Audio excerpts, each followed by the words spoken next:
Assalamualaikum warahmatullahi wabarakatuh. Om Swastiastu, Namo Buddhaya, Salam sejahtera untuk kita semua. Yang kami hormati kepada dosen pengampu mata kuliah Public Relation, Ibu Kinkin Yuliati, SPMSI. Hari ini kami dari kelompok 8 akan menjelaskan mengenai materi dari Corporate Financial PR, NPR as aid to the sales force, NPR as an aid to advertising. Boleh di next? Sebelumnya, perkenalkan anggota kelompok 8 yang terdiri dari saya, Azra Manisa Putri, kemudian ada rekan saya, Fauzia Maharani, kemudian ada Rena Mareta, dan Bibit Aulia. Boleh di next? Untuk topik pembahasan kali ini terdapat 4 poin utama. Yang pertama, political PR, corporate identity, and corporate communication. Dan yang kedua, the staff relations, dealer relations, and PR support for the salesman. Yang ketiga, PR as an aid to advertising. Dan yang keempat, PR build up to advertising. Boleh the next. Nah, yang pertama, political PR. Dalam konteks politik, banyak sekali istilah yang digunakan untuk menjelaskan fungsi dari public relations atau PR. Yang mulai dari public affairs, regulatory affairs, government relations, atau bahkan sesuatu yang aktivitas dilakukan dan kerap didengar yakni lobbying. Nah, masing-masing dari fungsi tersebut pada dasarnya memiliki peran yang berbeda-beda. Misalnya, si public affairs tadi biasanya mengurus hubungan pemerintah, atau misalnya si government relations itu memonitor peraturan pemerintah dan pengaruhnya terhadap sponsor yang mereka miliki. Dan regulatory affairs biasanya berhubungan dengan badan regulasi pemerintah tertentu. Namun dari semua fungsi ini, upaya lobbying itu terlibat dalam semua hal tersebut. Boleh di next. Nah, bagi orang-orang yang tidak mengetahui, mungkin istilah lobbying ini dapat dimaknai sebagai aspek yang bersifat negatif ya teman-teman. Hal ini wajar sebenarnya, karena dalam kenyataannya kan aktivitas seperti itu mungkin dilakukan untuk kepentingan sepihak ya, seperti korupsi atau bahkan penyuapan. Nah, tapi sebenarnya istilah lobbying dalam PR ini sama sekali tidak berhubungan dengan hal-hal negatif tersebut, karena pada umumnya lobbying ini dimaknai sebagai upaya dalam melakukan pendekatan secara resmi. Nah, menurut Katlib sendiri, uh, lobbying ini merupakan bagian khusus dari PR yang membangun dan memelihara hubungan dengan government, terutama untuk tujuan mempengaruhi legislasi, yaitu peraturan perundang-undang dan regulasi atau undang-undang. Nah, istilah government sendiri, sebagaimana yang telah disebutkan sebelumnya, ini jelas ditunjukkan kepada pihak-pihak yang memiliki power atau kekuasaan, ya teman-teman. Di mana hal ini ditunjukkan kepada pihak-pihak yang memang terlibat dalam pengelolaan pemerintah. Nah, dalam kegiatan lobbying ini ada yang namanya para pelobi atau lobbyist. Lobbyist sendiri biasanya direkrut karena tidak banyak perusahaan yang paham akan teknis dari peraturan perundang-undangan. Boleh di next. Nah, mengapa sih lobbyist itu dibutuhkan? Bahkan si Maloney dan Jordan ini bilang ada beberapa alasan kenapa para pelobi itu direkrut oleh sebuah perusahaan. Yang pertama, sebagai representasi atau advokasi dalam membuat keputusan yang terkait dengan peraturan perundang-undangan atau kepemerintahan. Kemudian yang kedua, sebagai pemberi saran strategis mengenai pelaksanaan kampanye atau promosi dari perusahaan. Dan yang terakhir, sebagai dukungan administrasi dalam mengelola dokumen-dokumen peraturan perundang-undangan. Nah, manajer PR sendiri yang ada di perusahaan itu mungkin bisa membangun hubungan dengan pemerintah secara langsung gitu. Kalau misalnya dia atau mereka punya biaya dan kemampuan yang mendukung, tapi jika perusahaan terus-menerus terlibat dalam urusan politik, maka layanan in-house seperti lobbyist atau menyewa jasa lobbyist itu mungkin diperlukan teman-teman, karena banyak perusahaan yang melakukan politik gitu atau terlibat dalam urusan politik. Cuma karena sekarang ini perusahaan itu melakukan urusan politik hanya sesekali atau ketika masalah khusus muncul, jadi mereka biasanya menggunakan layanan konsultasi biasa atau bahkan layanan ad hoc yang berhubungan dengan PR, atau layanan yang hanya ada saat itu saja. Misalnya, jika suatu perusahaan sedang diselidiki oleh Komisi Pengawasan Persaingan Usaha atau KPPU, maka perusahaan mungkin aja membutuhkan konsultan atau memanggil konsultan sederhana atau yang biasa. Boleh di next. Nah, selanjutnya corporate identity. Istilah corporate identity sendiri ini diciptakan oleh Walter Margulis pada awal tahun 1950-an, di mana menurut dia gaya rumah, tipe logo, skema warna, dan corak kendaraan, kapal, maupun pesawat terbang itu semuanya menjadi presentasi visual serta fisik dari karakter dan perbedaan yang terlihat bagi sebuah perusahaan. Sementara Dowling menyebutkan bahwa corporate identity ini adalah uh, simbol atau nomenklatur yang digunakan perusahaan untuk mengidentifikasikan dirinya kepada orang lain. Nah, corporate identity sendiri sebenarnya seringkali disamakan dengan corporate image atau citra perusahaan, teman-teman. Karena pada dasarnya kedua hal tersebut memang berbeda meskipun saling berhubungan. Jadi dapat dikatakan bahwa corporate image atau citra perusahaan adalah hal yang berhubungan dengan apa yang kita pikirkan, sementara corporate identity berhubungan dengan bagaimana kita melihat dan mengidentifikasi sebuah perusahaan. Singkatnya, yang pertama itu bersifat mental, yang kedua bersifat fisik. Maka dari itu, hal ini sebenarnya sangat penting bagi petugas PR atau PRO ya teman-teman, untuk memahami perbedaan dari corporate identity maupun dengan corporate image, dan bagaimana pengaruhnya terhadap reputasi perusahaan. Nah, kebutuhan akan corporate identity yang baru itu mungkin aja terjadi ketika sejumlah perusahaan telah disatukan melalui penggabungan atau merger, teman-teman. Nah, hal ini juga dapat terjadi ketika kondisi perusahaan telah berubah serta identitas yang lama pun tidak jelas atau tidak memadai sehingga orang-orang tuh tidak mengenali si perusahaan itu. Nah, maka dari itu ada yang namanya corporate identity scheme. Corporate identity scheme ini merupakan kegiatan dalam menyampaikan atau memberitahu identitas perusahaan ke banyak orang melalui barang-barang atau item yang dimiliki perusahaan. Akan tetapi kegiatan ini menjadi kegiatan yang memerlukan biaya banyak atau tenaga yang banyak, teman-teman, karena biasanya setiap orang yang bertanggung jawab untuk memesan atau membeli iklan, percetakan segala macamnya itu harus ngikutin petunjuk yang ada di corporate identity kit atau lingkup corporate identity-nya gitu. Kemudian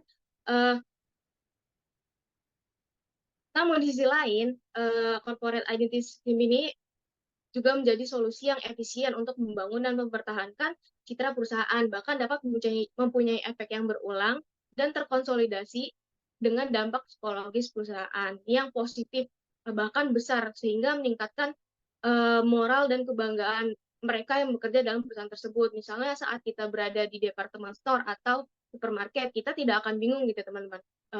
Kalau misalnya tempat itu adalah supermarket yang kita kunjungin, karena identitas perusahaannya atau identitas supermarketnya itu sudah terlihat jelas dalam berbagai hal yang benar-benar terlihat oleh mata, seperti pakaian stafnya atau label harga atau bahkan label rak yang ada di supermarketnya. Nah, adapun contoh-contoh item yang suka dipergunakan oleh dalam kegiatan corporate identity scheme. Yang pertama itu corak kendaraan. Nah, corak kendaraan ini bisa diletakkan pada kendaraan-kendaraan perusahaan, misalnya mobil atau alat transportasi seperti mobil box atau truk, itu bisa jadi identitas perusahaan. Nah, yang kedua, semua alat tulis termasuk kop surat, fax, siaran pers, faktur, formulir pesanan, bahkan tiket-tiket yang ada di pesawat atau tiket-tiket kereta itu biasanya ada logo dari perusahaannya, teman-teman. Nah, yang ketiga, nama yang ditampilkan di lokasi, maksudnya ini adalah banner ataupun spanduk yang ada di tempat lokasi kayak seperti di pabrik, toko, gudang, depo, ataupun garasi yang mempunyai banner-banner dari nama perusahaannya. Kemudian yang keempat, situs web seperti intranet, extranet, maupun internet. Dan yang kelima, ada di stand pameran. Nah, biasanya perusahaan-perusahaan ini mereka suka buka exhibit atau pameran keluar kan teman-teman. Nah, itu bisa jadi corporate identity scheme buat mengenalkan perusahaan mereka kepada khalayak umum. Nah, sebenarnya dari item ini masih banyak banget, tapi itu yang bisa kami kasih tahu. Boleh di next. Baik, selanjutnya ada corporate communication.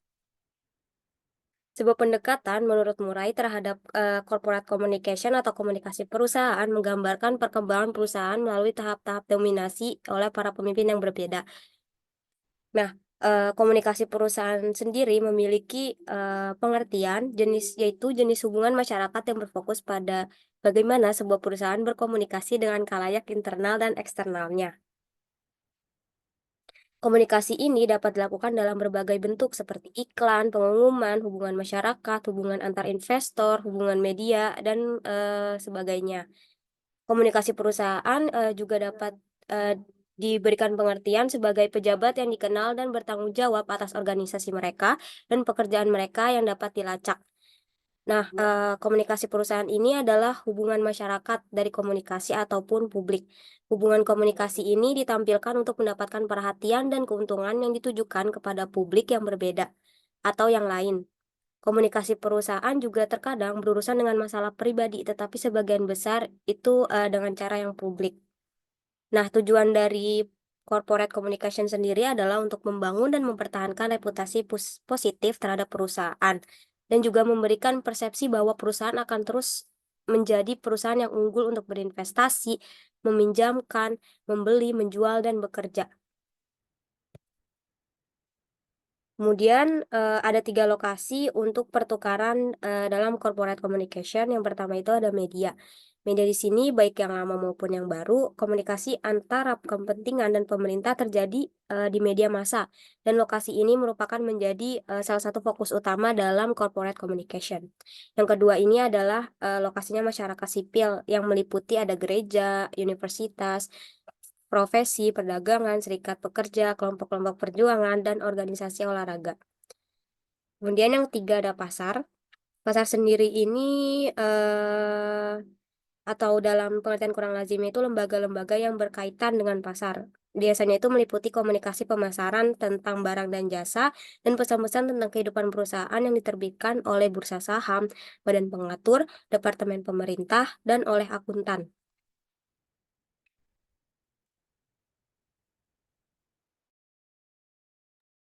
Kemudian selanjutnya itu ada the staff relation effect aspek. Hubungan karyawan mengacu pada berbagai cara perusahaan terlibat dan mengelola hubungan positif dengan karyawan mereka. Nah, di sini ada beberapa aspek yang mencangkup dari staff relations. Yang pertama itu komunikasi. Komunikasi sendiri digunakan untuk meningkatkan pemahaman, transparansi, dan kepercayaan di dalam organisasi atau sebuah perusahaan. Komunikasi yang efektif antara pemberi pekerja dan karyawan itu sangat penting. Terus juga saluran komunikasi yang jelas dapat membantu mengatasi masalah, berbagi informasi, dan menjaga lingkungan kerja yang positif. Lalu yang kedua ada kepuasan kerja. Dalam hubungan karyawan, penting untuk menciptakan lingkungan kerja di mana karyawan merasa puas dan terpenuhi dengan posisi mereka. Ketika karyawan puas dengan pekerjaan mereka, mereka cenderung lebih produktif dan lebih berkomitmen pada pekerjaan mereka. Yang ketiga ada motivasi.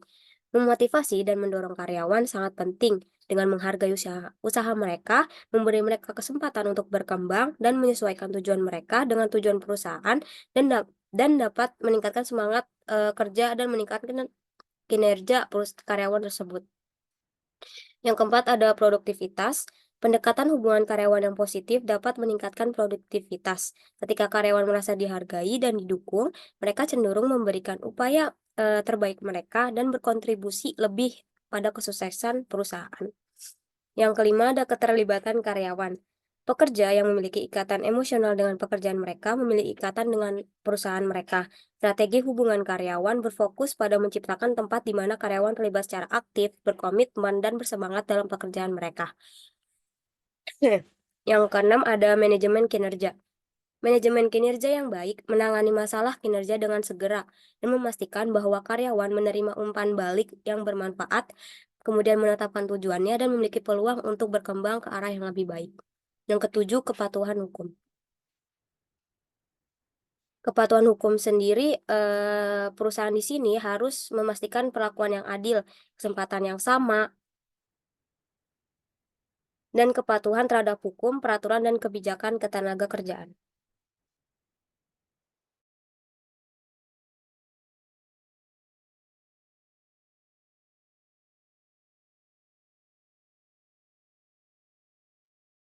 Oke, yang selanjutnya ada dealer relation. Nah, hubungan dealer menjadi faktor penting dalam public relation. Nah, seperti yang udah kita tahu ya, kalau dealer itu kaitan erat sama salesman, itu kayak udah jadi sepaket atau nyatu gitu.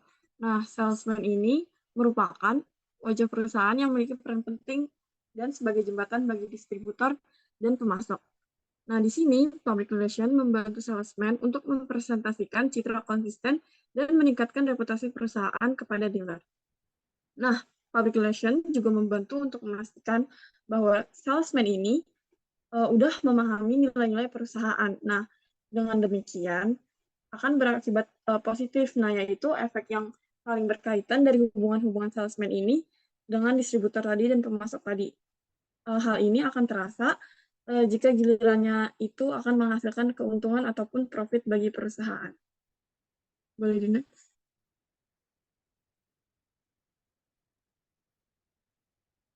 Nah, selanjutnya itu ada kontribusi public relation bagi efisiensi salesman. Yang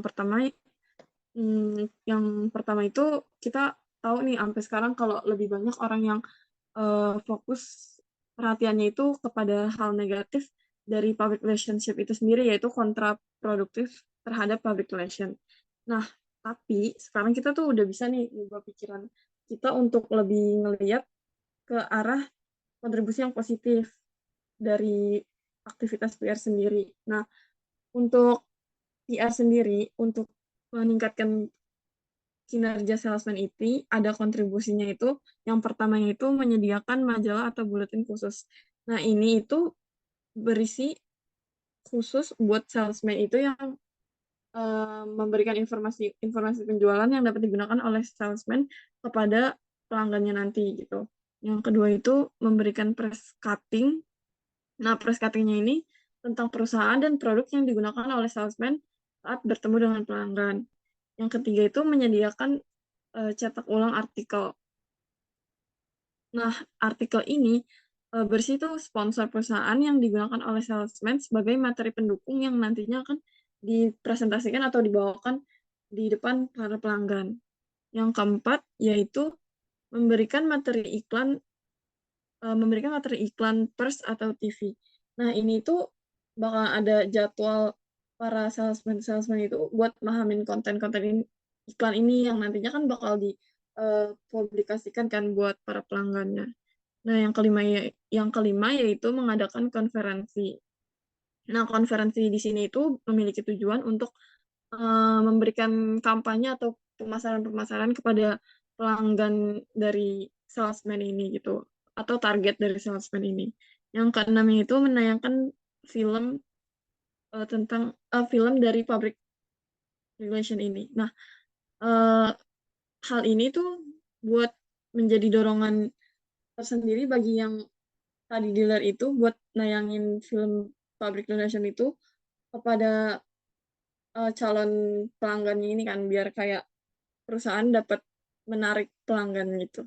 Yang ketujuh yaitu memberikan materi atau pelatihan berbicara. Nah, ini kan sangat penting nggak, namanya public relation pasti kan bakal secara publik gitu. Nah, gimana caranya si salesman ini bisa menarik minat pelanggan dengan gaya bicaranya itu, maksudnya gaya penyampaian gitu.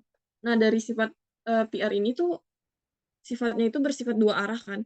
Nah, sehingga sistem di sini itu bakal mastiin nih kalau salesman itu punya pengetahuan kapan memberikan umpan atau menarik balik eh, umpan tersebut dan memastikan bahwa PR ini itu berkorelasi satu sama lain untuk meningkatkan profit kinerja dari perusahaan tersebut. Boleh di next.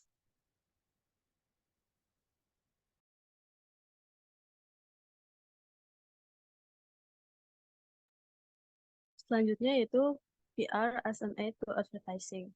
Suatu perusahaan harus menjalin hubungan dengan pelanggan. Permasalahan yang timbul adalah dengan metode apa perusahaan akan mengiklankan dan membranding dirinya kepada masyarakat. Apabila hanya mengandalkan pemasaran dari mulut ke mulut, penjualan langsung, diskon produk atau jasa, ataupun kata-kata manis dari para sales, seringkali branding yang diinginkan itu tidak dapat dipenuhi. Maka dilakukanlah sistem periklanan yang dalam hal ini jelas memiliki satu misi untuk menjalin hubungan dengan masyarakat dan untuk menyampaikan nilai dari perusahaan. Boleh di next. Terdapat perbedaan utama antara periklanan dan hubungan masyarakat, yaitu yang pertama, periklanan menargetkan pelanggan potensial, sedangkan PR menargetkan khalayak yang lebih luas termasuk pemangku kepentingan, media legislator, dan masyarakat umum. Yang kedua, periklanan lebih berfokus pada tujuan jangka pendek, yaitu promosi penjualan, sedangkan PR mengejar tujuan jangka panjang, yaitu untuk menghasilkan citra merek yang positif. Yang ketiga, periklanan menawarkan kontrol lebih besar kepada perusahaan dibandingkan PR. Lalu terdapat 3 kelompok produk atau jasa yang iklannya dapat dibantu dengan PR, yaitu yang pertama, produk yang tidak dirugikan secara kompetitif dari perpanjangan kegiatan pengenalan awal pasar sebelum peluncurannya. Bagaimana tahap uji coba dan publisitas sebuah produk baru sebelum produk tersebut benar-benar dipasarkan. Nah, sebelum diproduksi secara massal dan dipasarkan, prototipe produk baru dijual ke pelanggan awal sebagai pesanan custom ataupun ke orang yang bersedia menggunakan produk secara gratis sebagai bahan uji coba atau inovator. Apabila hasilnya memuaskan bagi mereka, maka PR dapat segera mengatur demonstrasi dan kerjanya. Kemudian hal ini dimanfaatkan sebagai publisitas di media menjelang peluncuran iklan produk pada pameran internasional dan media industri. Yang kedua, produk yang dilarang diperlihatkan sebelum iklan atau jeda iklan, yang membuat preliminary PR menjadi tidak mungkin. Ketika peluncuran suatu produk baru dirahasiakan untuk mencegah spionase perusahaan ataupun sebagai unsur kejutan dan menginginkan peluncuran tersebut berdampak terhadap target sasaran, di sini peran PR harus bertepatan dengan pengenalan produk dan berlanjut sampai iklan berakhir. Dan perlu merencanakan liputan berita insidental yang harus dieksekusi dengan baik. Manajemen pemasaran harus merencanakan PR untuk peluncuran pada jauh-jauh hari dengan meminta saran PR sedini mungkin. Perencanaan PR yang matang dengan menginformasikan media dan penjual sedini mungkin merupakan hal yang diperlukan agar peluncuran suatu produk baru berhasil. Yang ketiga, produk atau jasa yang bersifat sementara di mana iklan untuk produk atau jasa tersebut berjangka pendek dan tidak memperoleh manfaat dari pengolahan iklan dalam jangka panjang. Pengulangan iklan yang dilakukan secara konsisten diyakini sebagai kunci keberhasilan dalam membangun kesadaran dan berimpact bagi target pemasaran. Namun cara seperti ini tidak mungkin dilakukan untuk suatu event, kecuali event yang bersifat reguler atau periodik, sehingga perusahaan dapat membangun publisitas dan kesadaran secara kumulatif dari tahun ke tahun. Untuk event tidak permanen, cara lain seperti liputan media, wawancara, dan publisitas korporat jangka panjang lebih relevan daripada melakukan pengulangan iklan. Boleh di next. Selanjutnya itu PR build up to advertising. Sebagian besar perusahaan ketika meluncurkan suatu produk baru biasanya menyisihkan anggaran untuk periklanan, di mana periklanan ini merupakan keputusan penting karena perusahaan perlu menciptakan kesadaran akan produk atau bisnisnya agar dapat dikenal oleh publik atau masyarakat. Namun jika hanya menggunakan iklan saja belum tentu dapat menciptakan kredibilitas bagi perusahaan. Di sini peran hubungan masyarakat jauh lebih besar sebagai pembangun kredibilitas dan mengembangkan kepercayaan dengan calon pelanggan. Ada beberapa metode PR yang dapat digunakan sebagai awalan sebelum melakukan suatu kegiatan periklanan. Yang pertama, perusahaan dapat mengenalkan produk baru ke pasaran melalui pameran, kunjungan ke tempat produksi, konferensi dealer, berita, foto, artikel, film, presentasi slide, dan majalah dealer. Yang kedua, perusahaan dapat mengenalkan produk baru ke konsumen dan pengguna melalui liputan media berita, bermacam pameran, majalah eksternal, film dokumenter, presentasi slide, literatur pendidikan, dan program sponsorship. Boleh di next. Berikut merupakan gambar kurva sebagai generalisasi yang menunjukkan peran kontras antara PR dan periklanan selama siklus hidup suatu produk. Bisa dilihat pada gambar tersebut, PR dimulai lebih awal dan grafiknya stabil. Kemudian periklanan bersifat intensif pada saat peluncuran awal produk, lalu mengalami penurunan selaras dengan kesuksesan produk, hingga akhirnya menurun seiring dengan keusangan atau masa produk pada tahap akhir. Curamnya grafik periklanan tergantung pada kuatnya upaya peluncuran awal suatu produk. Boleh di next.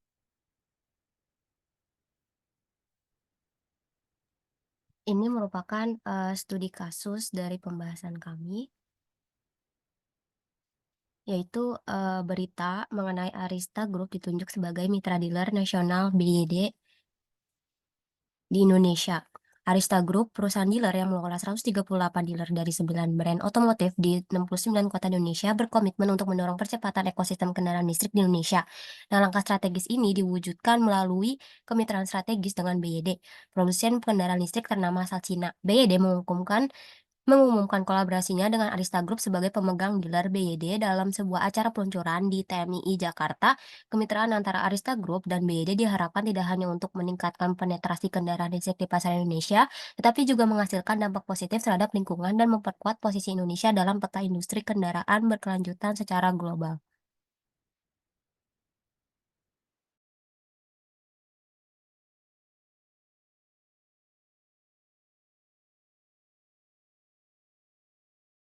Selanjutnya yaitu kaitan studi kasus dengan pokok bahasan yang kita diskusikan.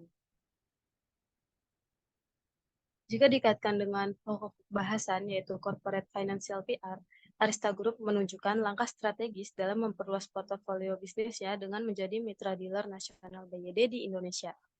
Ekspansi bisnis dan diversifikasi dari Arista Group ke segmen kendaraan listrik melalui kemitraan dengan BYD dengan memanfaatkan infrastruktur teknologi informasi dan layanan energi untuk mendukung pertumbuhan ekosistem kendaraan listrik di seluruh negeri. Dengan ini, citra korporasi Arista Group akan mengalami peningkatan di mata investor, pelaku industri, dan pemangku kepentingan, sehingga Arista Group dapat berpotensi untuk meningkatkan pendapatan dan keuntungan perusahaan. Kemudian, jika dikaitkan dengan bahasan PR as an aid to the sales force, di mana BYD sebagai alat bantu karena menjadi salah satu brand nasional dari Arista Group, pengumuman terjalinnya kemitraan dengan BYD membantu Arista Group mengedukasi dan meyakinkan calon pelanggan terkait manfaat dan keunggulan produk-produk BYD. Dengan terjalinnya kemitraan ini, tim pemasaran dari Arista Group dapat menggunakan berita tersebut sebagai media perluasan pangsa pasar dan mempromosikan serta meningkatkan proporsi penjualan produk BYD di Indonesia. Selain itu, pengumuman Arista Group sebagai mitra dealer nasional BYD juga dapat dikaitkan dengan bahasan strategi PR yang berfungsi sebagai iklan atau promosi. Berita tersebut menjadi kesempatan bagi Arista Group untuk meningkatkan kesadaran merek mereka di kalangan konsumen dan pemangku kepentingan lainnya. Liputan media yang masif sebagai dampak dari kemitraan strategis ini dapat melengkapi positioning Arista Group yang memperkuat iklan dan promosi ke depannya dan memberikan kredibilitas purna jual dari Arista Group. Diumumkannya kemitraan dengan BYD, Arista Group dapat memanfaatkan momentum ini untuk lebih memperkuat citra perusahaan mereka sebagai pemimpin perusahaan dealer industri otomotif.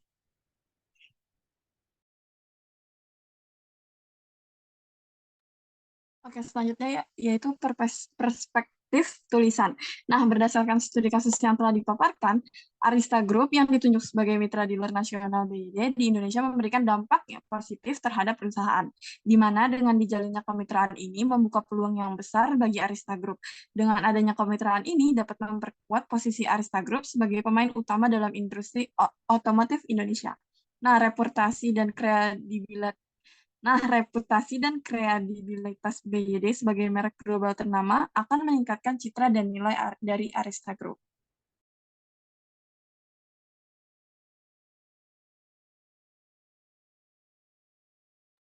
Baik, selanjutnya kesimpulan dari pembahasan kita kali ini adalah public relation atau PR didefinisikan dengan banyak istilah dalam dunia politik termasuk public affairs, government relations, dan lobbying. Identitas perusahaan membangun dan mempertahankan citra yang baik di mata publik dengan menggunakan strategi identitas perusahaan yang mencakup identitas fisik dan visual seperti logo, warna, dan corak yang membedakan perusahaan dari yang lain. Komunikasi perusahaan berfokus pada cara perusahaan berkomunikasi dengan pelanggan internal dan eksternal untuk membangun dan mempertahankan reputasi baik perusahaan. Hubungan karyawan dealer sangat penting untuk membangun citra perusahaan karena sangat penting untuk menciptakan lingkungan kerja yang positif dan meningkatkan produktivitas melalui pendekatan dua arah yang efektif dan penyediaan berbagai materi pendukung. PR pun dapat membantu salesman. Tujuan target audiens dan kontrol berbeda dalam periklanan dan PR sehingga membantu periklanan dengan meningkatkan kesadaran dan persepsi positif sebelum peluncuran barang. Boleh di next. Nah, ini adalah referensi yang kami gunakan untuk pembahasan kali ini. Kiranya itu saja yang bisa kami sampaikan. Mohon maaf apabila ada kesalahan kata. Wassalamualaikum warahmatullahi wabarakatuh. Terima kasih.